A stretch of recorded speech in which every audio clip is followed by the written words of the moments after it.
Se você crer em nosso Senhor Jesus Cristo, você é salvo? Shalom, meus amados, eu sou o pastor Maurício Bucão Souza e venho aqui para a gente baratinar juntos as nossas cabeças. Calma, é um baratinar de um jeito legal, sabe? Quando a gente vai desafiando a nossa mente para poder a gente saber que realmente a gente é salvo. Sabe por quê? Porque Jesus Cristo disse assim: não vos dei espírito de medo, mas de poder, amor e equilíbrio. Se você olhar um dos versículos anteriores, ele está falando da salvação. A gente tem que ter certeza da nossa salvação. Mas a gente é salvo porque a gente crê em Jesus? Será que é só dizer eu creio em Jesus e então eu sou salvo? Sabe, eu vejo muitas vezes muitos pastores, sabe, no final da pregação faz aquele apelo, e é lindo isso, eu gosto também. Diz assim: quem quer receber Jesus? E vão as pessoas na frente. Aí ele faz uma oração pela pessoa e diz: pronto, agora você está salvo. Onde está o arrependimento? Onde está a mudança de vida? Onde está a crer com o coração? Vamos meditar juntos aqui em Romanos capítulo 10. Olha que palavra forte, gente. Romanos 10, mas eu quero que vocês abram os olhos do Espírito agora, para poder entender essa palavra. Na versão NVI, eu vou ler a partir do versículo 9. Se você confessar com a sua boca que Jesus é Senhor e crer em seu coração que Deus o ressuscitou dentre os mortos, será salvo. Então é só isso, pastor? Vamos continuar.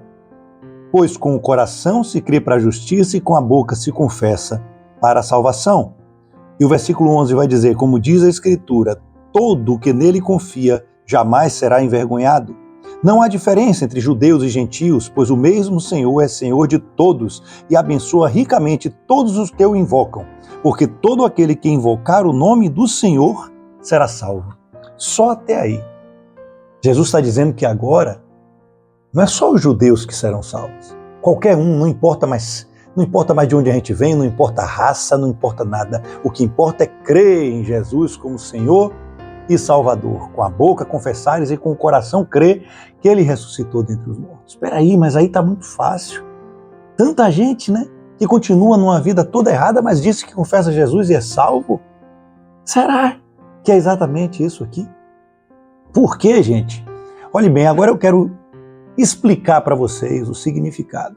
Quando Jesus fala em crer, em ter fé, a palavra que mais chega próxima não existe. Então eu vou dar comparação com algo real.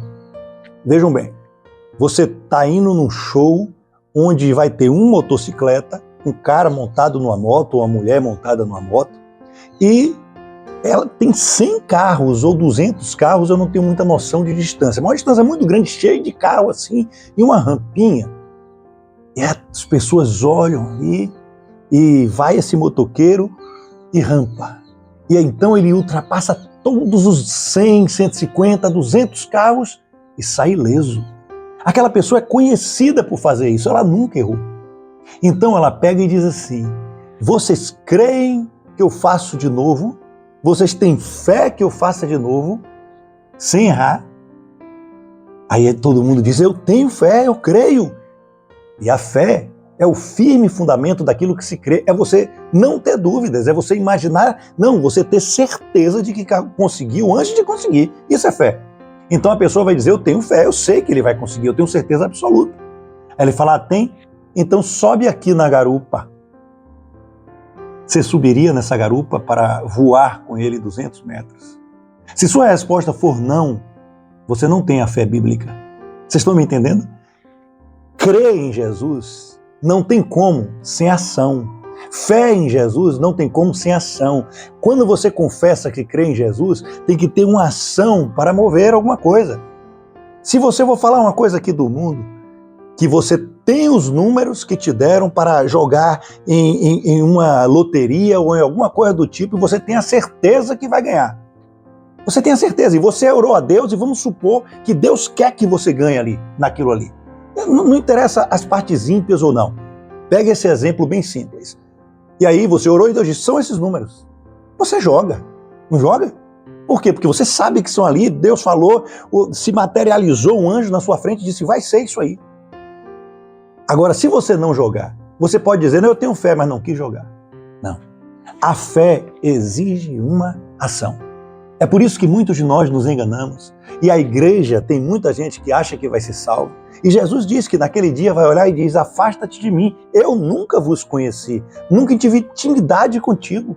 Você nunca ofereceu um copo de água fria para um dos meus. Você nunca cuidou dos mendigos. Você nunca ofertou na igreja em que você congrega. Você nunca foi irmão na fé. Tanto que Jesus disse àqueles que não amam o seu irmão a quem vê, como pode dizer que ama a Deus a quem não vê? Cara, Nicodemos, vou abrir aqui em João capítulo 3, percebam bem que coisa interessante que João 3 vai relatar a história de Nicodemos. Está aqui, João 3. Ó como começa João 3, versão NVI, acompanha comigo.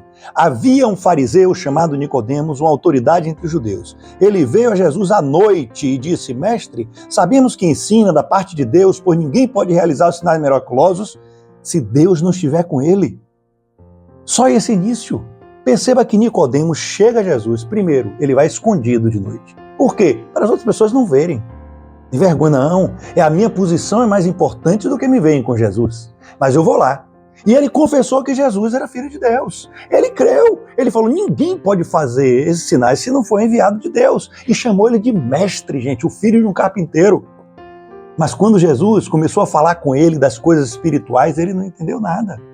Então, a fé exigiria que ele seguisse Jesus. Não tem fé sem não largar tudo para seguir Jesus. Porque se você tem fé no Filho de Deus, que você vai herdar a vida inteira do lado dele, o crer é muito mais do que isso. Tiago, ele vai dizer: olha, me mostre as suas fé sem obras, que eu te mostrarei minhas obras sem fé. Gente, não tem como você ter fé e não demonstrar por meio de obras. Você não é salvo pelas obras, mas se você foi transformado pelo Espírito Santo, essas obras vão fluir, porque você não é mais a mesma pessoa. Então isso está demonstrando a sua fé. Se você está se esforçando, é porque você não foi transformado, sua oração está errada. Sua oração deve ser: Senhor, me encha do Espírito Santo. Mas você só consegue isso quando você se arrepende dos seus pecados. Diga: Senhor, me encha do Espírito Santo. E o Espírito Santo vai te ajudar, amado, a ser quebrantado. Mas só pede isso quem é humilde. Só pede isso quem é servo. Tem outra passagem onde outro reconheceu Jesus como mestre. Sabe quem foi? A história conta a história e chama do rico, né? E aquele rico, jovem rico, ele chega até Jesus e diz: ô bom mestre! E quando Jesus diz: vá, venda tudo que tem e dê aos pobres, e você encontrará um tesouro no reino dos céus, ele desiste de tudo. Por quê? Porque ele não tem fé. Porque ele não creu. Quem crê, Jesus Cristo diz: aquele que larga a mão do arado e olha para trás não é digno do reino dos céus. Ele fala: submeta-se a Deus, resista ao diabo e ele fugirá de nós, de vós. Gente, aquele, olha essa frase, que não negar a si mesmo, tomar a sua cruz para seguir Jesus, não é digno dele. Ele fala: você quer me servir? Você crê em mim? Então, negue-se a si mesmo. Tome a sua cruz convosco e siga-me. Sem seguir os passos de Jesus, nós não cremos nele. O Espírito abunde em sua vida hoje e sempre. E até a próxima palavra, em nome de Jesus. Shalom, shalom. Fica com Deus.